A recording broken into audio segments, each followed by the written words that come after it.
Hello, magandang hapon. Ang ating pong pag-uusapan ay yung tanungan kanina sa gitna ng cross-examiner ng depensa ni Sara Duterte na si Attorney Ferrer at saka yung auditor ng Commission on Audit na pangalan niya ay si Ocampo, si Celine Ocampo. So anyway, na may papakita po dyan mamaya, i-demonstrate natin na yung auditor pala ay nagiging authoritative siya, may ilagay sa kamay niya, nag-iisa lang siya, yung kapalaran ng Vice Presidente ng Pilipinas para lamang sa sasabihin niya na hindi nasunod ang proseso ng intelligence work. At sinasabi niya na yung ginagawa ng mga military officers ay hindi raw yun intelligence work. At because of that, dinisallow niyang 375 million na ginamit sa intelligence work niya yon. So ngayon, lumalabas po yan sa mga patutsada ng mga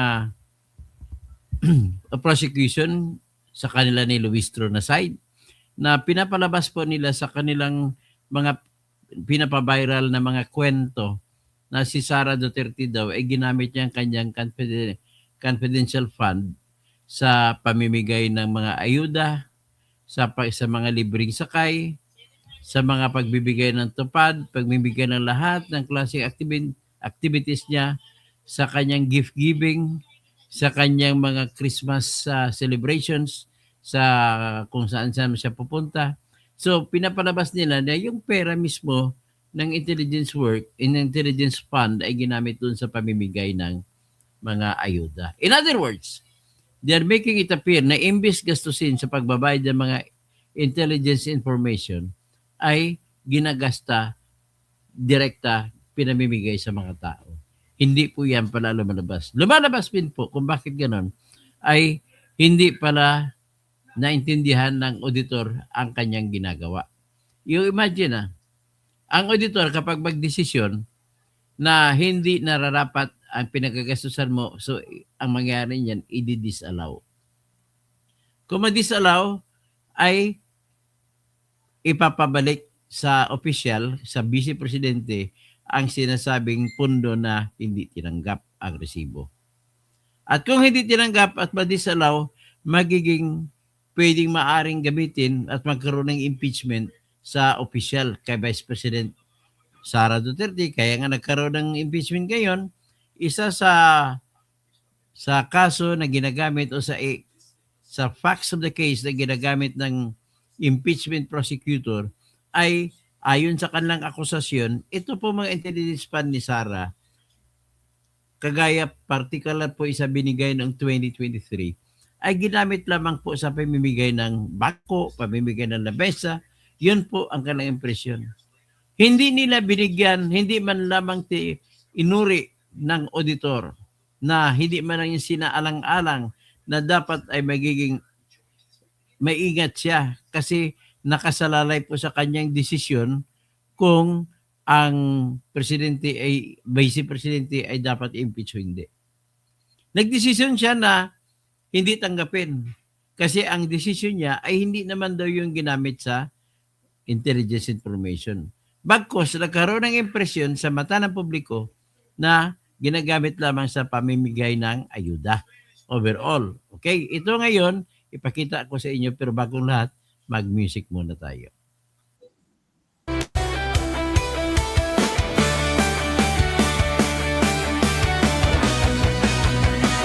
Sa Pilipinas, kilala ang tindi. Hindi kayang bayaran ni numan ang kanyang prinsipyo. Kapag may inapi, siya ang nariyan. Kapag may bayaran, siya ang hadlang. Hindi siya tiklop sa pananakot ng iilan, hindi siya alila ng sino mang mayaman. Kung ang kapangyarihan nila ay inaabuso, hinahawi niya yan mano-mano. Kapag ang taong bayan ang nasasakal, siya ang unang sumusugot, tumatakbo.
Okay, ang kasunod naman natin, ipapamusik muna natin itong ating kanta para kay Sarah. Ito po.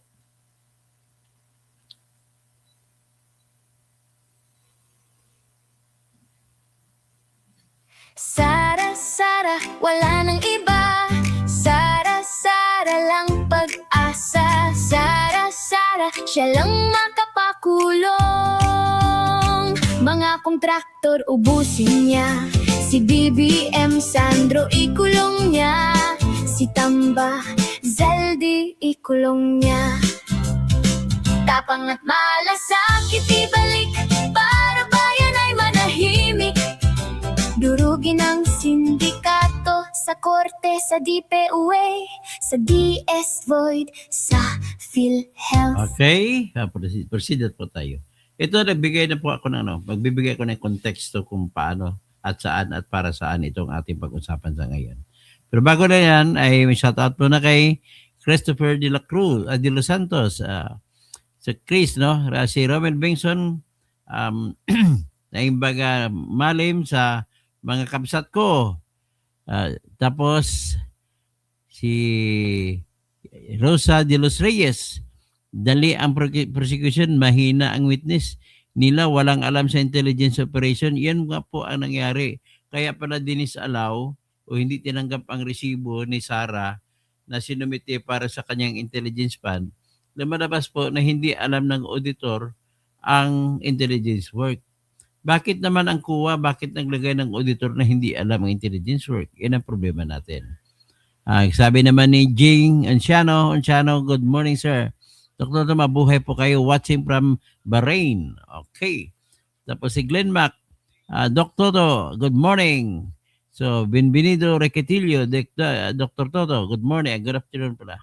Si E-Watch, good afternoon, Dr. Okay, pag-presenta po tayo. Ito na po, ipapresenta na natin yung video na kung saan nagtanungan. At lumalabas po na sa tanungan na ito ay makikita nyo na wala palang alam ang auditor na ito sa intelligence work. Pero bago ang lahat, nais ko lang muna idaan itong kwan. Ipakita ko lang yung flood control project ni Jerbil Luistro ng 2nd District ng Batangas, na kung saan ang kanyang nauka ang kanyang flood control project, lumalabas na walang laman na simento sa iloob ang ginawang proyekto. So, sino man nagot ito? Si Jerby Luistro o si Bunuan o sino pang ibang taga DPWH. So, itong papakita kong litrato ito.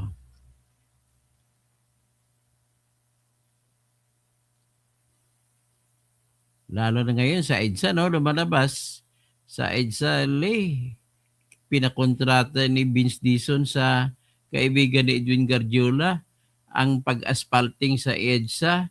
Lumalabas na oka-oka, 1,100,000,000 mahigit ang kontrata. Tapos napunta lang sa ganon. Nako, wala pang June ang kontrata pinirmahan. Sira na kagad. So ito po, makikita ninyo na oka. na oka. Ano ba yung Jerby Luistro? Ano ba yung proyekto mo? Kaya pala malitagang ka.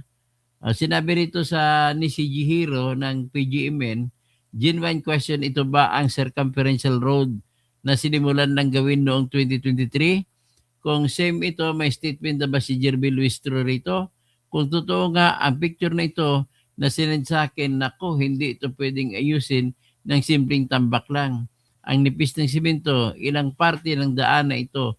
Ito pa ba kaya ang panganganib sa iba? Now, na walang ilang parte ng daan na ito pa kaya manganganib sa bumigay? O sige, ito na yan. Pinakita ko lang yan kay Mr. Jerby Luistro, ay prosecutor ng impeachment. Ano ba yan? Nagpo-prosecute kayo ng corruption tapos kayo corrupt din? Ganun po ang ating tanong. Antayin natin ang sagot ni Jerby Luistro. Balik naman natin sa impeachment. So, ito pakinggan natin ang auditor na tinatanong dito po sa cross-examination ni Attorney Ferrer ay lumalabas po talaga na walang alam bakit nilagay ng auditor ang mga tao mag-audit na walang alam sa intelligence gathering. Yan. Kaya biro mo kapalaran ni Sara Duterte bilang Vice Presidente ay nakalagay sa kamay ng isang bugok na auditor. Sabi naman ni Alet Pabring, baka matapalan na ng paldo. Okay. So, ibig sabihin, may project talaga na yariin si Sara. Ganun lang po ang aking nakikita dito. Opinion ko lang yan. Baka magalit mga taga-BBM side. So, ito po. Pakinggan natin. Minarkahan po as D-1 or -115-OVP-C. Okay. So, ito po. Ang pinapakita ni Attorney Ferrer ay yung mga papel na binigay ni Sara Duterte bilang pagpapaliwanag kung bakit dapat hindi ma-disallow ang kanya mga resibo sa intelligence fund na pagginastos sa intelligence fund. So sinumiti ngayon at lahat po na sinumiti ay nireject nitong auditor na ito. So ngayon tinatanong siya ni Attorney Ferrer.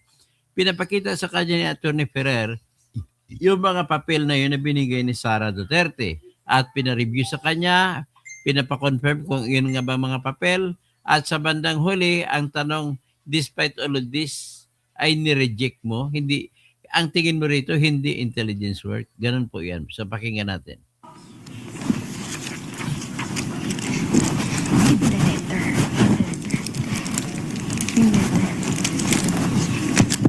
Ito. Bira mo, may kapangyarihan ka na mag-audit dahil auditor ka. Ang kapalaran ng Vice Presidente nasa kamay mo. Sinamantala mo. So, kasama ho dun sa submission ng Office of the Vice President is a certification dated April 4, 2024. Tama ho? Opo, kasama po Eto. yun sa response. Okay, salamat, Celine. Ito ay inisyo ni Raymond Dante P. Lachica. Opo, tama. Okay.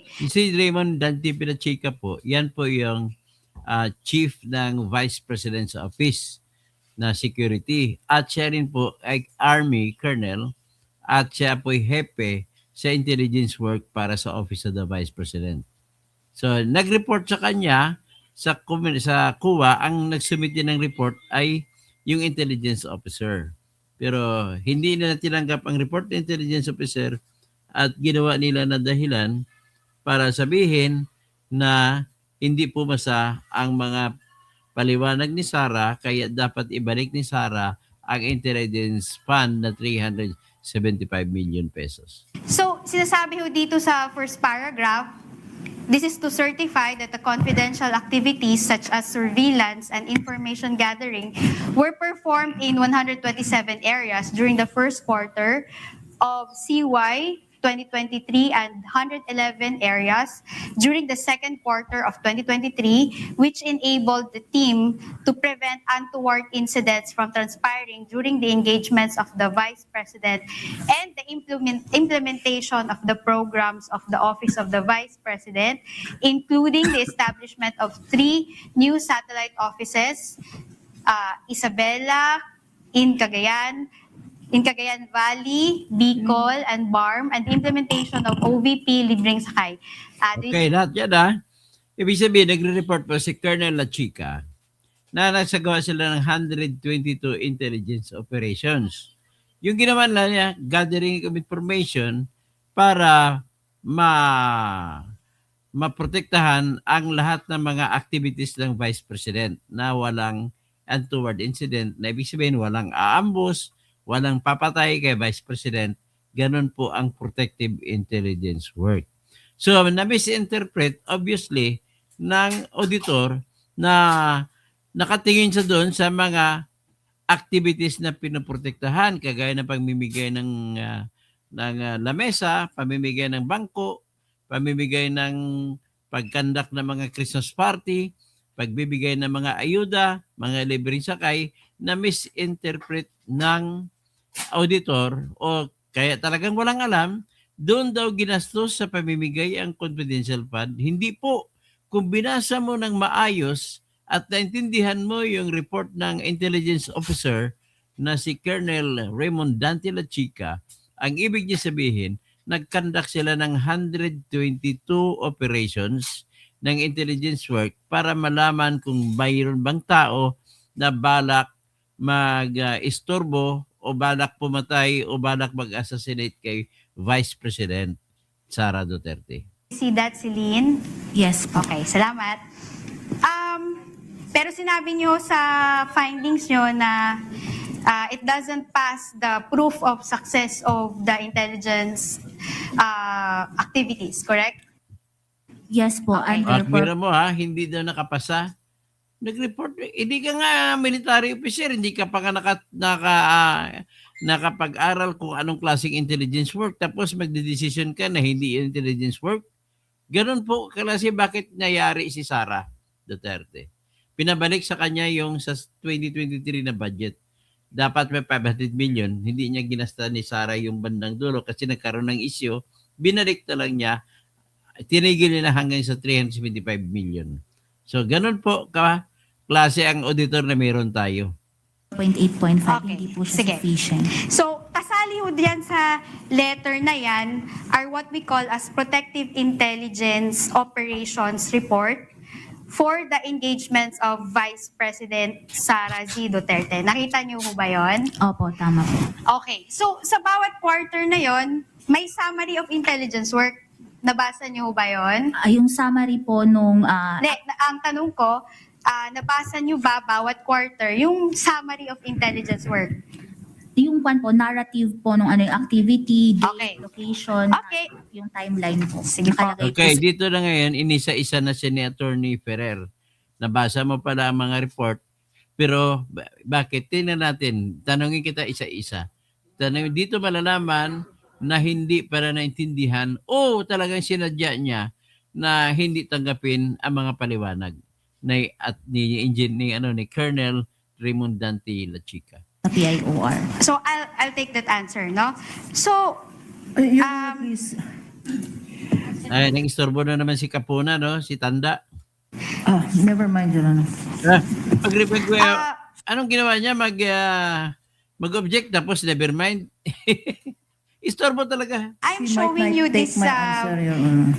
I'm showing you this document, no? This is marked as our Exhibit D-1-115-OVP-C, Your Honor. With the caption, Protective Intelligence Operations Report for the engagement of Vice President Sara Z. Duterte, first quarter CY 2023. Now, punta ho tayo sa item number 4. Okay, dito na inisa-isa tanong ni Attorney Ferrer, si CUA Auditor, si Lynn Ocampo.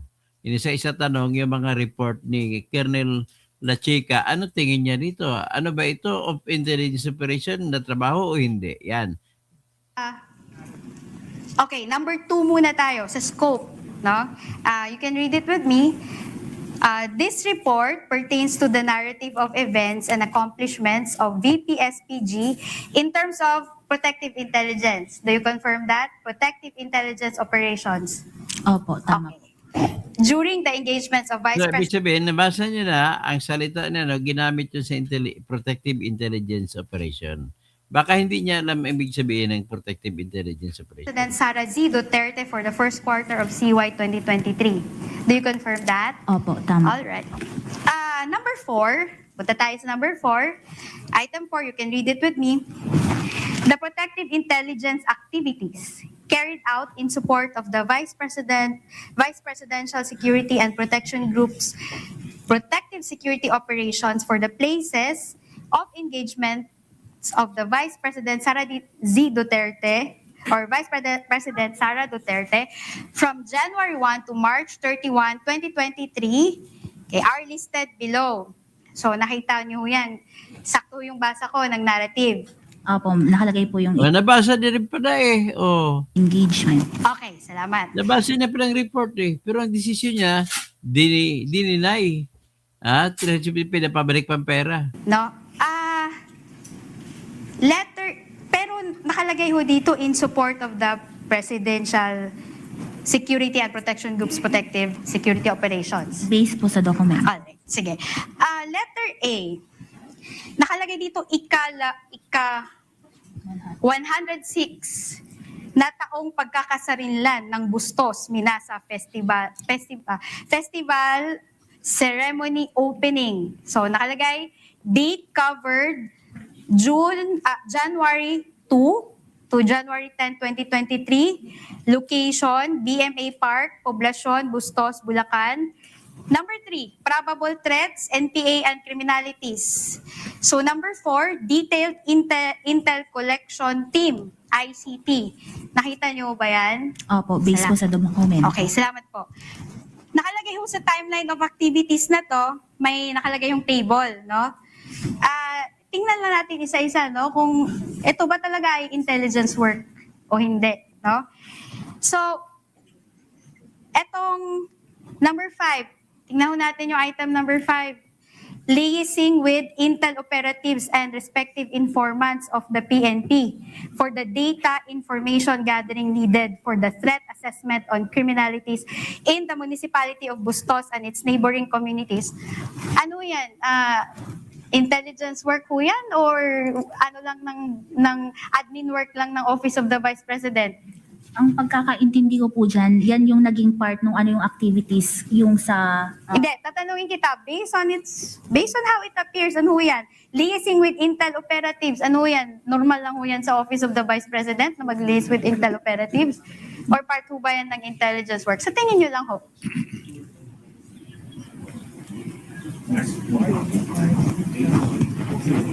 Tagal sumagot, oh. Nagulat siya, mali ata ako, ah.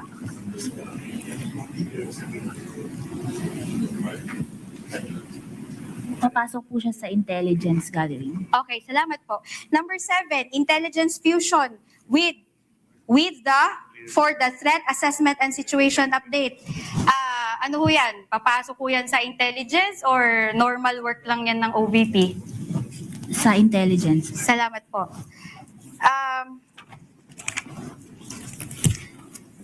Okay, ito. Dito tayo sa actual operations, no? Profiling of participants who will be attending the event provided by organizers. Part 2 ba yan ng normal na function ng OVP? Or papasok po siya sa intelligence work? Sa intelligence work po. Okay, salamat po. Deployment of intel operatives and informants along routes, primary and alternate, from the landing zone to the venue. Is that an OVP admin work or intelligence-related ho yan? Kasama po yan sa intelligence-related activities. Okay, salamat po. Okay, gusto ko man hong isa-isahin ito, Your Honor, no? Pero I think we are constrained by time. But the court can peruse the documents for its We have all the information. time, Mr. Witness. Gusto mo, attorney? ahead. Na, baka magutom na Once it tayo. is formally offered, that's when Yeah. we will be able to peruse it. So, okay. So, ito yung first quarter pa lang ho ito, Miss Celine, no? Let's go to the second quarter.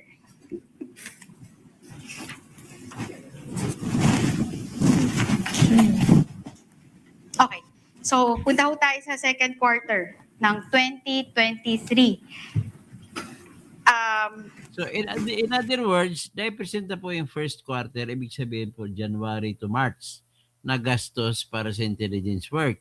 Na ang resulta sa gastos sa intelligence work po ay nag-gather sila ng information sa lahat ng activities ng Vice President.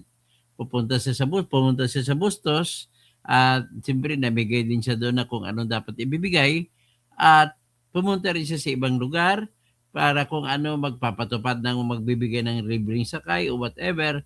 Kailangan lahat po ng activities ng Vice President ay walang untoward incident na mangyari o di kaya walang mga NPA na nisasabotahe ng kanilang mga aktibidades. Yan pong ibig sabihin nun. Hindi po ginamit ang funds, intelligence fund, sa pamimigay ng mga ayuda. That is clear? I think that is clear. Pero binasura pa rin, hindi pa rin tinanggap ng auditor na paliwanag. Punta na tayo ngayon sa second quarter operations. Okay. It is covered by by the same letter of Ang second quarter bala, by the way, ay from April, May to June. So buong June. Mr. This is actually 2023. La Chica. Okay. So, punta ho tayo dito sa title, no? By the way, Your Honor, this is marked as our Exhibit D-1-115-OVP-M. Okay. So, ang title ho nito ay Protective Intelligence Operations Report for the Engagements of Vice President Sara Z. Duterte, second quarter 2023. Now, punta ho tayo sa scope. Basahin ho natin, Ms. Celine, no? This report, number 2, item 2, this report pertains to the narrative of events and accomplishments of VP-SPG in terms of protective intelligence operations during the engagements of Vice President Sara Z. Duterte for the second quarter of 2023. Tama ho ba yung binasa ko? Opo, tama po. Ay, salamat po. Narrative, number 4, the protective intelligence activities carried out in support of the Vice Presidential Security and Protection Group's protective security operations for the places of engagements of the Vice President Sara Duterte from April 1 to June 30 2023 are listed below. Sige ho.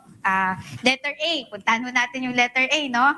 Yung caption ho niya, National Economic and Development Authority Social Development Committee Cabinet Level Meeting. Do you see that? Opo, tama po. Okay. So yung date covered po niya ay April 2 to 5, 2023. Tama ho ba? Opo. Okay. Location ho niya ay Astoria Plaza Hotel, 15J, Escriva Drive, Ortigas Business District, Pasig City, Metro Manila. Tama ho? Opo, tama po.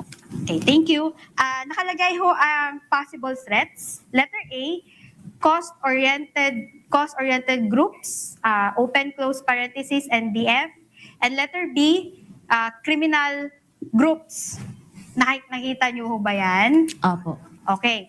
Number 4, detailed intel collection team, ICT. Tama po? Opo, tama po. So number 5, nakalagay na dito yung timeline of activities. No, as shown below, the timeline of activities for the engagement of the Vice President. Now, punta ko tayo sa number 3. Okay. Liaising with intel operatives and respective informants of the PNP for the data information gathering needed for the threat assessment on criminals in Pasig City and its neighboring communities. Ano ho ba yan? Administrative work lang ho ba yan ng OVP or part ho ba yan ng Intel work? Tingin niyo. Intel work po. Okay, Okay. alam mo na pala Intel work. Bakit mo binasura ang gan? Number Paliwanag ni 6, Sara. intelligence fusion with for the threat assessment and situation update. Intelligence work or Gandang normal lang yan hapon. na part ng OVP? Admin work. Intelligence Norberto work po. Nicolas. Okay, salamat po. Magaling ang abogado ni Sara. Okay. Eto, number 8, ocular inspection, casing and surveillance of the venue. Ano ba yan? Part lang yan ng OVP admin work or intelligence work po yan? Sa tingin niyo po? Intelligence work po. Okay, salamat po. Number 12, final briefing to Intel operatives and informants. Naku, part lumilabas ba sa yan ng mali ka sorry. talaga. Auditoro, Campo. Okay. For final briefing to Intel operatives and informants, is that part of the confidential operations of the VP, OVP, or normal work lang yan ng OVP? Papasok po siya as confidential work. Okay, confidential work, no? So, actual operations, ito, number 14. Okay, number 14 tayo. Number 13 muna, ito, interesting. Profiling and security tagging of participants who will be attending the event. Part 2 pa ng confidential activity yan or normal lang yan na part ng OVP, admin work? Number 12 po. Okay. Kasama po sa parang papasok siya sa surveillance. Okay, surveillance. Alam mo na pala ngayon, surveillance ni intelligence work. Tapos bakit niya naman binasura ang paliwanag ni Sarah? Number 14. Okay, deployment of intel operatives and informants along routes, Helen primary Baguio. and alternate from the PNP and MMDA. Part 2 ba yan ng surveillance activities or normal lang yan sa OVP? Part po ng surveillance activities. Okay, salamat po. Number 16, provided intelligence coverage prior to the arrival, actual, and departure of the Vice President. Part 2 ba yan ng surveillance or normal lang yan sa OVP? Surveillance po. Okay, salamat. May nakalagay dito na post operations, no? Okay, number 18. Continuous collaboration with the intel operatives of Pasig City Police Office. Surveillance ba yan or normal lang na admin work yan ng Office of the Vice President? Surveillance po. Okay, salamat po. Magandang hapon, Tekla, tsaka Giovanni Severo. Sige. Polincio Rosete, magandang Meron hapon. pa tayong ibang nakalista ho dito which the Honorable Court can also peruse. Okay. So, punta ho tayo sa third quarter. O yan Another letter to. Naipaliwanag, naiklaro na sa second quarter, ibig sabihin from April to May to June, ay puro mga intelligence work ginamit ang pera. Nagkataon na mayroong mga insidente na mamimigay ng Christmas bonus o whatever, mamimigay ng may mga pinamigay na tupad o whatever, pinamigay man tupad o mga guarantee letters, at namigay ng iba pang ayuda, libreng sakay, at klase-klase pang iba, namigay pa ng lamesa at saka upuan. So yan po ang pinapalabas ng mga grupo ni Luis Tro, ay doon daw ginamit ni Sarah ang intelligence fund. Mali po kayo, ginamit ang intelligence fund sa mga pangangalap ng mga informasyon, baka mayroong mga NPA o mga kriminal na pupunta sa kung saan si Sarah at para papatayin o i-assassinate si Sarah.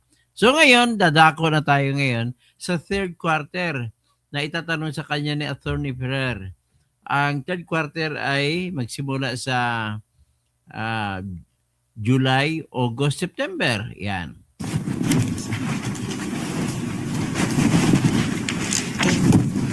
Okay. Punta ko tayo sa third quarter. Covered ho to ng certification pa ho ni Mr. Lachica ho, no? Na dated April 6. Yan, makita mo ang trabaho ng abogado, hindi niya to kaya ni Attorney Ferrer kung siya lang mag-isa. Ang mga kasama niyang abogado yung naghanap ng mga dokumento tapos pinapasa sa kanya para itanong niya. 24. Yung sa third quarter po, September 30, 2023. Yes, pero I mean, covered pa yun ng submission kasi nakalagay naman dito. Wait, XR. Saan yung letter?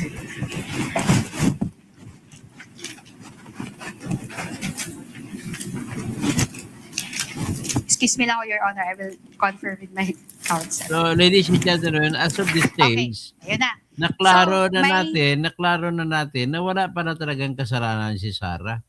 Wala pong binulsa si Sarah kung ang pag-usapan natin ng first and second quarter na confidential fund at nagamit po sa tama, nagamit sa pangangalap ng informasyon para malaman kung merong threat o merong plano sa pagpapatay kay Sarah habang siya ay namimigay ng mga ayuda. Okay. May certification o dito na sinabit si Mr. Dante Lachica dated September 30, 2023. Nakalagay ho dito, babasahin ko ho, si Lynn, okay lang? Apo. Sige, sabay tayo. Ano? This is to certify, Silene pala, sorry po. This is to certify that confidential activities such as surveillance and information gathering were performed in 122 areas during the third quarter of CY 2023, which enabled the team to prevent untoward incidents from transpiring during the engagements of the Vice President and in the implementation of the programs of the Office of the Vice President, including the establishment of 3 new satellite offices, Isabela in Cagayan, Valley, Bicol, and Barm, and the implementation of the OVP Libreng Sakay Si Program. Duterte para Tama mag-size ba pa yung ako. binabasa ko? Opo.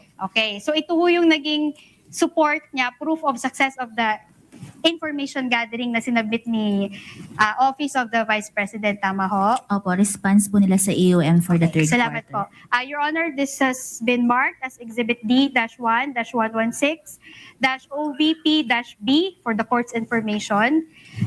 Now, may naka-attach ho dito na PIOR, no? Yun yung tawag natin doon, no? Protective Intelligence Operations Report for the engagements of Vice President Sara Z. Duterte for the third quarter of 2023. Okay, nakikita niyo ho ba yan? Opo. Your Honor, this has been marked as Exhibit D-1-116-OVP-C for the respondent. Now, tingnan ho natin yung scope again, Celine. No? This report pertains to the narrative of events and accomplishments of the VPSPG in terms of protective intelligence operations during the engagement of the Vice President Sara Z. Duterte for the third quarter CY 2023. Do you see that? Opo. Okay, salamat. Number 4, narrative.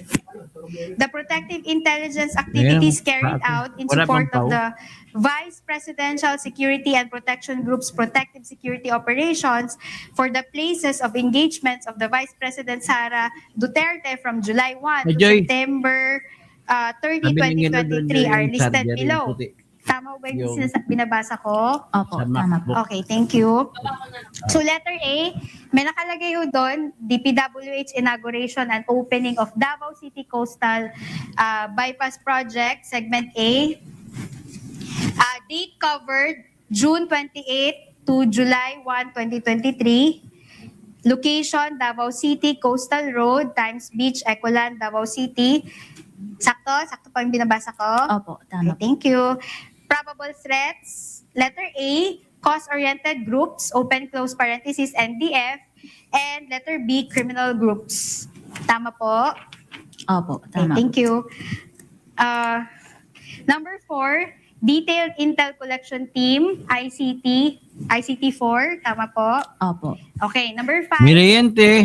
O, tama po kayo, Timeline of matalino pong activities, abogado no? ni As Sara. shown below, the timeline of activities of the Vice President are as follows. Tama po kayo, Romel. So, Maling naratibo tingnan natin yung pinapakalat ng number 4 kalaban. kung magpo-fall po yan sa confidential or surveillance work, no?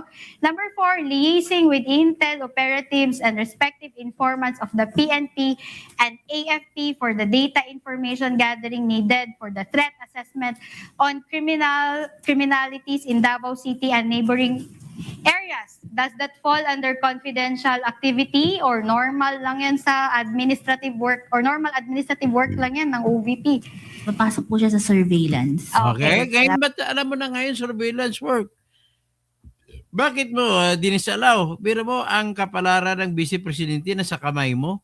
Nisalaula mo lang? Salamat. Number 5 po, no? Intel fusion with for the threat assessment and situation update. Papasok po siya sa surveillance. Opo. Okay, salamat po. Ito hong number 11, no? Final briefing to Intel operatives and informants. Ano ba to? Normal lang to na trabaho ng OVP or part ito ng surveillance or confidential work? Papasok po siya sa surveillance activity. Alright. Then, baba tayo dito sa actual operations, no? Itong profiling and security tagging of the participants, item number 12, who will be attending the event? Papasok po ba na... Sa profiling, alamin mo, halimbawa, may activity si Sara Duterte. Alamin kung sino mga dadalo sa mga ganapin na yan ay alamin mo kung baka meron dyan mga NPA na nakalusot na ipapatayin si Sara Duterte. Yan po ang profiling ng mga tao na sasali sa mga ginaganap ng mga events. Normal admin work lang yan ng OVP or papasok po siya as confidential work or surveillance? Papasok po siya dun sa surveillance. Okay, salamat. Bakit din alam mo Number na? 13, Dati bakit mo dininay? Pero alam mo na intelligence surveillance work. deployment of intel operatives and informants along routes, primary and alternate from the PNP. Surveillance or normal work lang yan ng OVP? Papasok po siya sa surveillance. Okay, kamaro, alam mo na ngayon. Number 14, provided intel coverage prior to the arrival, actual and departure of the Vice President. Surveillance or normal lang yan? Part lang yan ng admin work ng OVP? Papasok po siya sa surveillance. Okay. So, post-operation. Number 16, continuous collaboration with the intel operatives of Davao City Police Office and TF Davao. Pasok po siya sa admin work or surveillance or confidential work. Sa surveillance po. Okay. So, nakikita mo dito lahat, Miss Celine, no? Pati na yung doon sa report, nakita mo naman na isa-isa yon, lahat may mga dates at lugar. Tama po? Opo, nakalagay po yung narratives Oh, from okay. yung timeline. So, for the first and second and third quarters of 2023, no? Do you confirm that? Nakalagay naman yan lahat. May dates, may activity, at may lugar. Tama ho? Opo, based po sa PIOR reports na submitted, Okay. may mga details po na ganun. Salamat. So, lahat ng mga submissions ng OVP for the first to third quarter, Pwede kasama tumingin itong sa likod. Likod ng Protective ano ko. Intelligence Operations Report. Meaning, sa first quarter, yung pinakita ko nga, may sinabit kanina, di ba? Kasama po dun sa response nila sa AOM. Okay. So, kasama din doon sa response nila yung second quarter na Protective Intelligence Nag-respond na pala bakit mo hindi tinanggap? Ay, Report. Kasama din po dun sa Okay. attachment. As well as the third quarter, which is itong binasa niyo ho. Opo, kasama din po yan. Okay. But, despite of all of this, no, So, sinabi mo, hindi, disallowed. ang opinion naman ni Bergie Hiji Remulato ay utos lang pala ni BBM na gano'n ang gagawin. Kahit mali-mali, pinapagawa at ginagawa. Biro mo, Duarte, pinapalabas niya na walang ginastos na pera na binigay ng confidential or intelligence fund, yung mga sikretong pundo, wala raw ginamit si Sarad para dun sa mga gawaing pang surveillance, pang intelligence work. Kundi daw ginamit daw dun sa mga pamimigay ng merienda, pamimigay ng ayuda, pag mga libreng sakay. Gusto ko lang iklaro na ang ginamit sa pang-ayuda, mga libreng sakay, mga bangko, labesa, ay nanggaling sa pundo ng Vice Presidente. Hiwalay na pundo yon. Ngayon, saan naman napunta o nagamit yung intelligence fund? Ginamit Duarte ang intelligence fund sa pamimigay ng mga tao na pinakalat nila para alamin kung baka may mga taong pupunta sa venue, sa event, na baka i-assassinate o barilin si Sara. O di kayo manggulo sa mga pamimigay ng mga ayuda. O natindihan ninyo? Ang pinakalat lang po kasi ng kalaban nila ni Luistro ay si Sara po, ay ginamit niyang pundo dun sa pamimigay ng ayuda. Hindi po! Ang layo-layo! O, patuloy tayo kay Atty. Ferrer. Pa rin yan kasi walang evidence of success eh. No? Walang evidence of success eh, no? Your Honor, Wait lang. Kindly turn on the mic for the prosecutor. Your Honor, the counsel is being argumentative with No, witness. I'm You just object. I'm asking a question. Sabi ko, What is the question again? ang question ko, despite of all of those reports, no, dinisallow niyo pa rin yung payment of rewards. Oh, yan ha. Hindi naman opinion yan. Binin sa alaw, ibig sabihin, hindi pa rin tinanggap yung paliwanag ni Vice Presidente kahit na nagbigay siya ng paliwanag na napakaklaro kung saan dinala yung gasto sa intelligence work. Sabi ninyo, no proof of success. Di ba ho? Argumentative, Your Honor. Hindi Oh, sila- anong argumentative ka? Bubo talaga to o nag-istorbo lang si Kapunan. The finding of this Kaya nga ho, sinasabi ko ho, attorney, kaya nga kinukonfirm ko ho.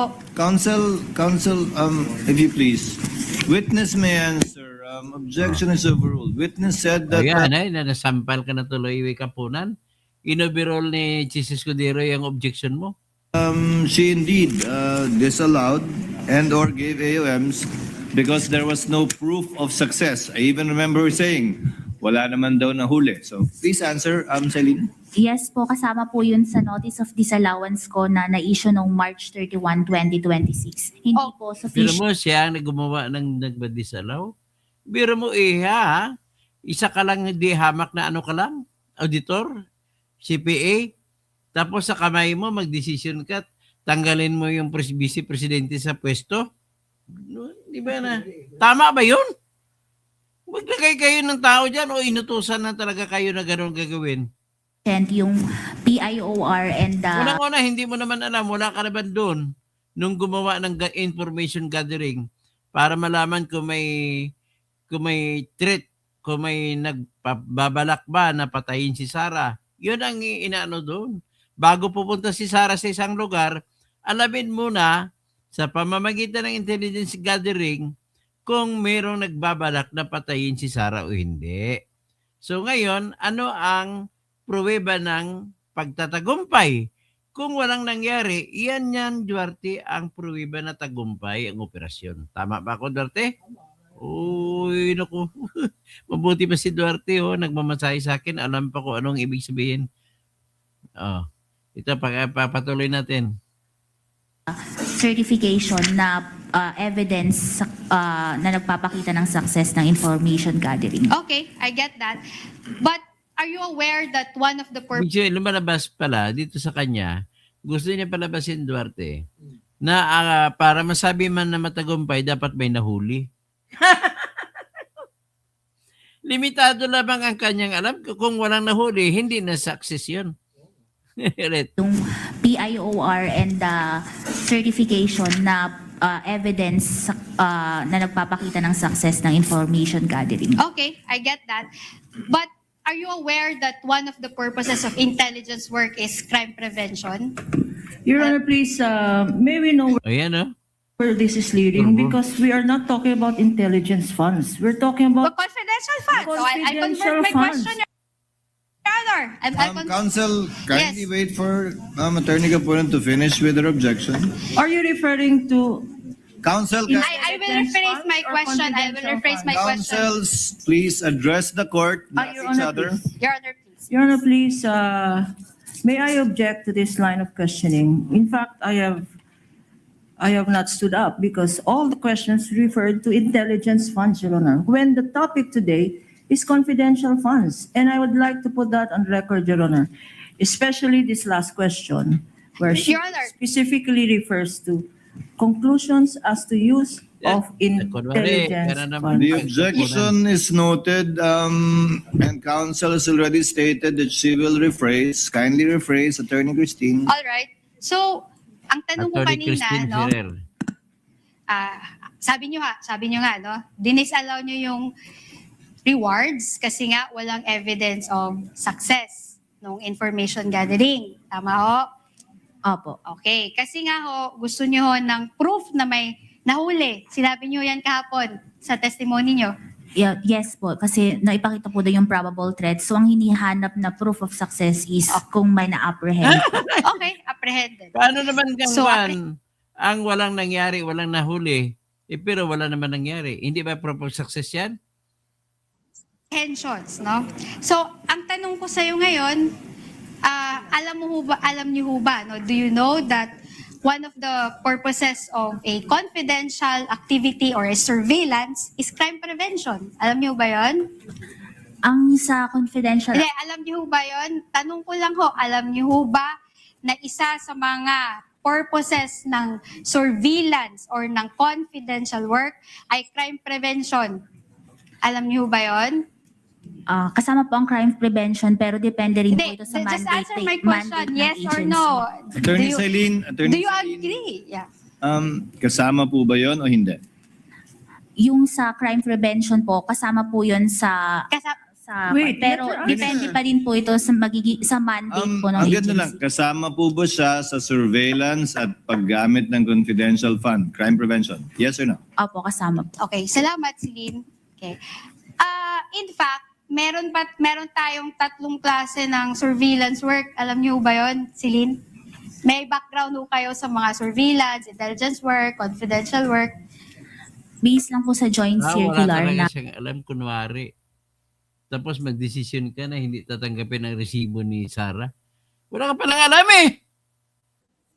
for surveillance activities yung confidential fund. So actually, yung surveillance do you agree with me, may 3 klase ho yan. Una, preventive surveillance. Alam niyo ba 'yon? No basis, Your Honor. No Hindi, basis for this tinatanong ko lang ho question. kung alam niyo ho ba Your Honor, the surveillance work that this Your Honor, witness testified to is as defined in the Yeah! circular. Sir, ka lang naman ka, bobo mo talaga kapunan. what is surveillance work as defined in the circular? Ito po yung yung kasing, di ba po yung confidential expenses is used by agencies for surveillance and surveillance activities na makakatulong po na maisagawa ang mandate ng isang Okay, agency. sige.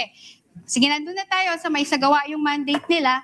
So, tanong ko sa'yo, did the circular limit that to crime prevention? Kasi nga sabi mo, kailangan to apprehension. Kasi nga sabi mo, dapat may mahuli. Sinabi ho ba yan sa JC na dapat may mahuli? Ang nakalagay po kasi sa JC under 4.8.5 is proof of sorry, success. Your Honor, please. Let the witness answer, Your Your Honor. Honor, please, can the Presiding officer, can the counsel be instructed not to stop the witness at mid-sentence, Your Honor? Your Honor, please, can the witness be directed? You just answer with yes or no. The counsel has her time to ask clarificatory questions Your later Honor, during not all redirect, Your questions. Honor. Not all questions can be answered by yes. I am on cross, Your Honor, please. Counsels. Never mind if you're on cross. There are limits to cross-examination. There are limits, pero ito, this is not objectionable. Yung klase, napakabobo mo. Misleading questions are Misleading, not walang misleading, klaro doon. Bobo mo talaga na abogado ka. allowed. They on are cross. allowed. Counsels, I don't think I need to lecture please, you that. counsels, let's not allow the generational or seeming generational divide increase the tension in the courtroom. Let's keep it a notch lower. Your Honor, please, I am preventing myself from giving her a spanking, Your Honor. That is what I would Your have Honor, done. please. Again, In the Ba't ka Generational magagalit, kapunan? divide, Kasi Your Honor. nakita na nila Duarte na natatalo na sila na ipaliwanag, wala palang kasalanan si Sara. Kaya nagagalit ngayon si Duarte, si kapunan. Kung ano naman ginagawa. Your again, Honor, please. counsels, you are all members of the bar and Yes, you're Your Honor. all counsels I submit, for I the parties. submit. And we will be treating and looking at each one equally. At Miss I will- Eileen, Yes, Your Honor, it's also- I promise to henceforth behave. Your Honor, can I please? Ibig sabihin, tinanggap niya na pala nag-misbehave siya. Kasi sabi niya, I promise to henceforth behave. Na mula ngayon, magbe-behave na ako. Ibig sabihin niya, Respond quickly lang, no? I have high respect for Attorney Kapunan. In fact, she's one of you my can end there, idols. counsel. Let's end here. Let's end here. You can end there. This with might the high sound like respect. it might sound like a eulogy, Your Honor. Thank you very much. sinabi ni Atty. Ferrer, in fact, siya mang idolo ko. Oh, pag ginagawa mong eulogy, hindi buhay pa ako. Hindi, pangpatay lang yan ang paghanga. Alive. Your Honor, kahapon niya, hindi ko nga siya kinukulit, di ba? Kahit may mga questions na doon na leading, hindi naman allowed yun sa direct examination eh. I respected her. You can end there, counsel. if Yeah, you respect thank you. her. Thank you. So, ibig sabihin, isa lang puntos ko dito. Sa tingin mo ba, Duarte, na klaro na sa mga mamamayan na puro imbento lang pala ang akusasyon? Sa tingin ko, klaro na kay Ben Reclamador. Klaro naman, na talagang nag-imbento lang talaga ng mga kalaban ni Sara. Oh, with that, Tekla, this witness is not reliable again. Okay? Si Heiji Rambulata, itong 2026 lang ng kuwa ang nag-disallow. Matakot po yun na baka may bayad pa matindi itong admin na ito. Kinukulong ka kahit walang mali. Ayan. Si Pascharog, fake news. Ano ba yung fake news? Pakipaliwanag mo, Pascharog, kung ano. Ano ibig sabihin fake news? Kaya wala naman tayong pinag-usapang fake news dito eh. Wala namang news dito eh. So, tapos si Robel Bingson, maling naratibo ang pinakalat ng mga prosekusyon. Pinapaliwala nila na ang sangkatauhan ay against sa mali. Ang confidence ni Bibi Sara, ang daming ipokrito. So, we have now seen where they are coming from. At nang in-examine ng prosecution ang kanilang mga ebidensya kung sila ba ay kakasuhan nila si Sara o hindi Duarte, tinago sa publiko. Gumawa lang sila ng kwento na sinasabi na hindi nakagamit sa paggagather ng intelligence information. Pero lumalabas, nagsumiti pala ng pruweba si Sara na gumagalaw ang information gathering. At hindi naintindihan, kunwari, ng COA auditor, ang hinahanap niya na successful na tagumpay Duarte, kailangan mayroong maaresto. Hindi naman sa lahat, mas maganda nga walang naaresto. Aresto lang ba ang katibayan? Para sabihin mo tagumpay ang inyong operation sa paghagilap ng impormasyon? Very clear po na tinrate. Kayo na mag-decide, maghusga. Tinrate ka. Sila naman kasi senador maghusga kung hindi ba tagumpay ang katotohanan na walang ng ambush, walang nag-attempt, nagtangkang pumatay kay Sara.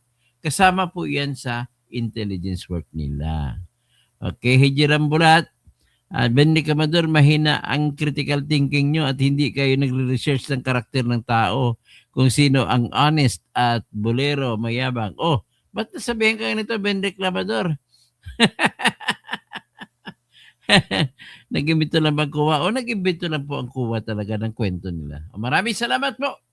At magandang hapon po. Kamayan, nagsabi si the greatest Ilocano singer of all time, Freddy Aguilar, ang nagwawagi ay hindi umaayaw.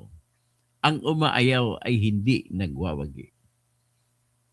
Tapos, dahil ko lang din sabihin, walang api kung walang magpapaapi. Yan lamang po at tulungan niyo ako sa aking adhikain na magkaroon na ng jury trial sa ating Pilipinas na mahal. Huwag na yung isang judge lang magdesisyon. Maraming salamat.